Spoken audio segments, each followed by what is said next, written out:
Shalom.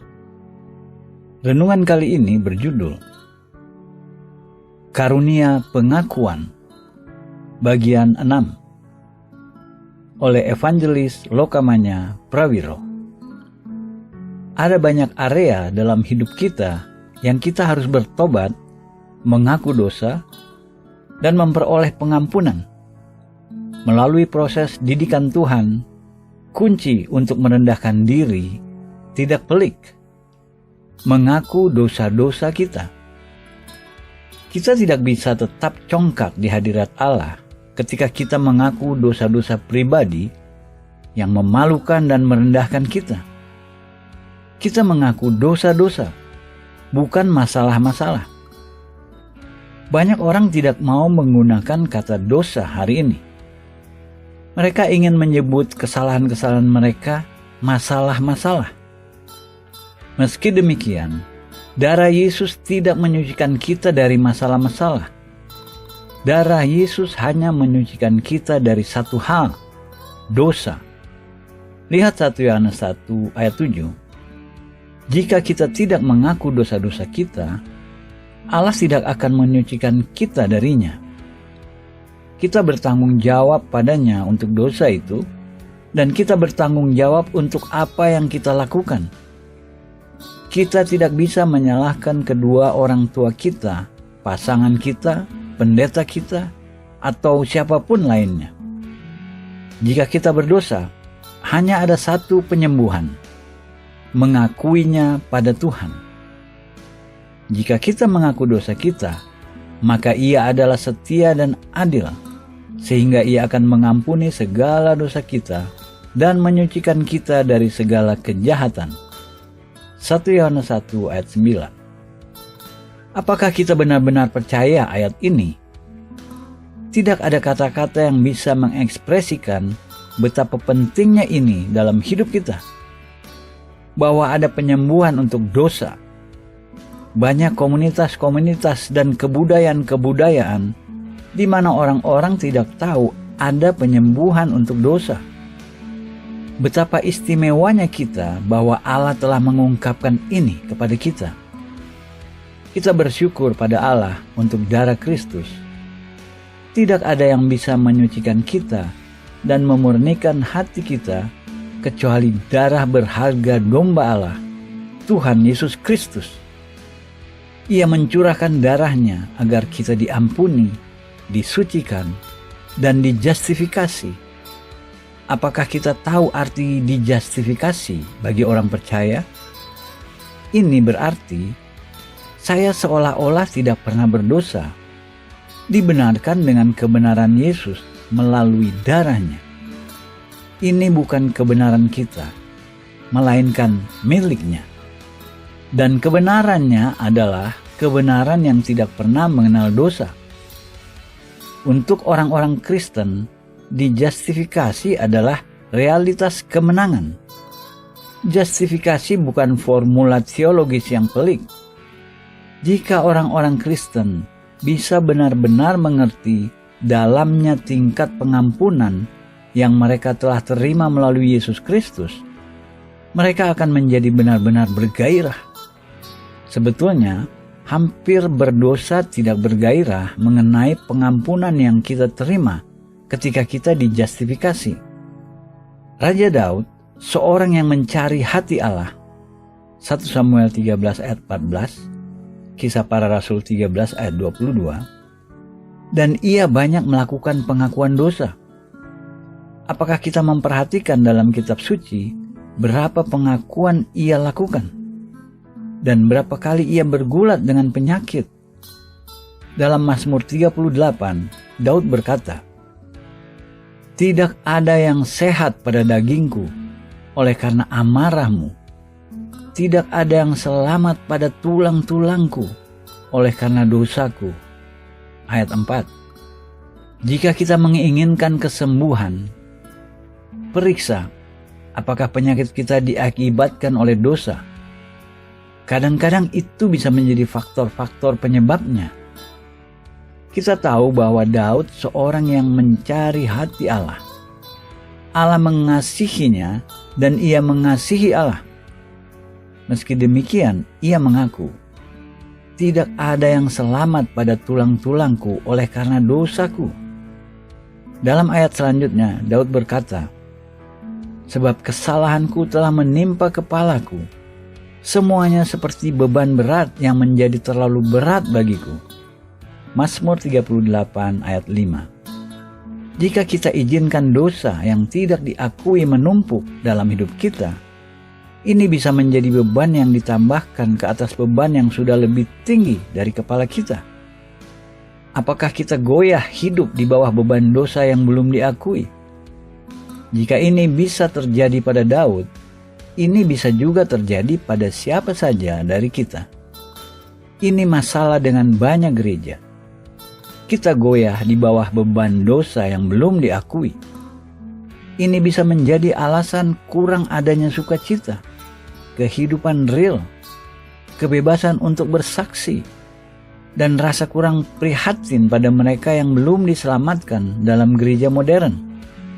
Dan setiap dosa yang kita lakukan tanpa pengakuan hanya menambah beban pada beban yang sudah ada. Mengaku dosa-dosa kita kepada Allah adalah apa yang disebut merendahkan diri vertikal. Kita merendahkan diri kita dalam hubungan vertikal dengan Allah. Mengaku dosa-dosa kita kepada orang lain yang kita sakiti adalah merendahkan diri horizontal. Yang kedua mungkin paling menantang. Sebagai contoh, banyak suami congkak, arogan, dan tidak sensitif dalam hubungan mereka dengan istri-istri mereka. Apa yang perlu mereka lakukan? Mereka perlu merendahkan diri mereka di hadapan istri-istri mereka dan mengakui kegagalan-kegagalan mereka. Istri-istri bisa juga butuh melakukan hal yang sama. Ini praktik Alkitabiah. Yakobus 5 ayat 16 berkata, "Karena itu, hendaklah kamu saling mengaku dosamu dan saling mendoakan supaya kamu sembuh." Ini merendahkan diri horizontal. Tidak ada orang yang dikecualikan dari persyaratan mengaku dosa. Bukan hanya pengakuan langkah benar untuk dilakukan, namun juga kunci untuk kesembuhan fisik. Karena itu hendaklah kamu saling mengaku dosamu dan saling mendoakan supaya kamu sembuh. Dengan kata lain, dosa yang belum diakui adalah halangan kesembuhan. Kunci merendahkan diri adalah mengakui dosa kita. Kita mengakui dosa-dosa kita kepada Allah dan mengakuinya kepada satu sama lain. Bagaimana kita bisa tahu apa yang harus diakui? Ketika berurusan dengan dosa yang belum diakui, jangan menyelidiki ke dalam karakter kita sendiri. Karena lebih dalam kita lakukan, akan menjadi lebih buruk. Itu bukan penyembuhan Allah. Penyembuhan Allah datang melalui Roh Kudus. Roh meyakinkan akan dosa, kebenaran, dan penghakiman. Yohanes 16 ayat 8. Maka, izinkan Roh Kudus meyakinkan kita apa yang kita perlu akui. Mari kita pelajari ide ini lebih jauh dengan menunjuk dua ayat mengenai hati dari Yeremia 17, dimulai dengan ayat 9. Betapa liciknya hati, lebih licik daripada segala sesuatu. Hatinya sudah membatu. Siapa yang dapat mengetahuinya? Kata Ibrani yang diterjemahkan di sini sebagai licik adalah akov, yang adalah kata yang sama dengan yang digunakan dalam nama Jaakov atau Yakub, yang berarti pengganti. Kata pasif, bukan aktif. Bukan hati yang ditipu atau diperdaya, sebaliknya hatilah yang menipu. Dengan kata lain, hati menipu. Hati kita menipu. Tidak mengatakan kebenaran pada kita. Menipu kita. Kita tidak bisa mengandalkan hati kita untuk mengatakan kondisi sejatinya. Ayat selanjutnya dalam Yeremia 17 mengatakan, "Aku, Tuhan yang menyelidiki hati, yang menguji batin untuk memberi balasan kepada setiap orang setimpal dengan tingkah langkahnya, setimpal dengan hasil perbuatannya. Ayat 10. Hanya ada satu pribadi yang benar-benar tahu apa yang ada di hati kita, dan ini bukan kita, melainkan Tuhan. Jika kita tanya kepadanya, Dia akan dengan lembut dan anggun mulai mengungkapkan kepada kita kondisi hati kita sebenarnya. Kita memiliki konsep yang kabur betapa memperdaya dan jahat hati kita. Sekali lagi, hanya satu yang bisa menunjukkan kodrat sebenarnya hati kita, Tuhan melalui Roh Kudus. Dalam Matius 12 ayat 28, Yesus berkata, "Tetapi jika aku mengusir setan dengan kuasa Roh Allah." Dalam Lukas 11 ayat 20 ia berkata, "Tetapi jika aku mengusir setan dengan kuasa Allah." Dalam Alkitab versi bahasa Inggris ditulis menunjuk dengan jari. Ini mengatakan pada kita bahwa Roh Kudus adalah jari Allah. Ketika Allah berurusan dengan kita, Ia tidak meletakkan seluruh tangannya di hati kita dan berkata, "Ada masalah di situ." Ia meletakkan jarinya di area khusus hidup kita dan berkata, "Di sini letak masalahnya." Ia akan sangat spesifik dalam mengatakan masalah kita. Karenanya, jangan bergantung pada hati kita sendiri untuk mengatakan pada kita kebenaran tentang diri kita. Hanya satu yang memiliki kualifikasi untuk melakukan itu, Tuhan. Ia akan sangat anggun. Ia tidak akan mengagetkan kita dengan semuanya sekaligus. Ia tahu kita tidak akan bisa menghadapinya. Ketika kita berpikir tentang Raja Daud dan dosa-dosa yang ia lakukan, termasuk perzinahan dan pembunuhan, benar-benar mengagumkan. Ia disebut seorang yang mencari hati Allah. Jadi jangan patah semangat.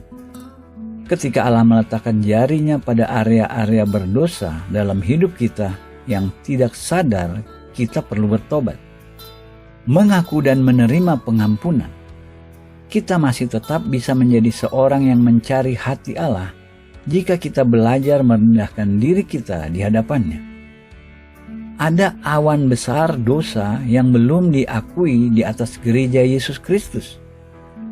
Bukan untuk menghukum kita, karena Allah tidak datang untuk menghukum kita. Ia mengampuni dan membebaskan kita jika kita bersedia mengaku dosa-dosa kita. Bagaimana kita bisa tahu apa yang Allah syaratkan untuk kita akui?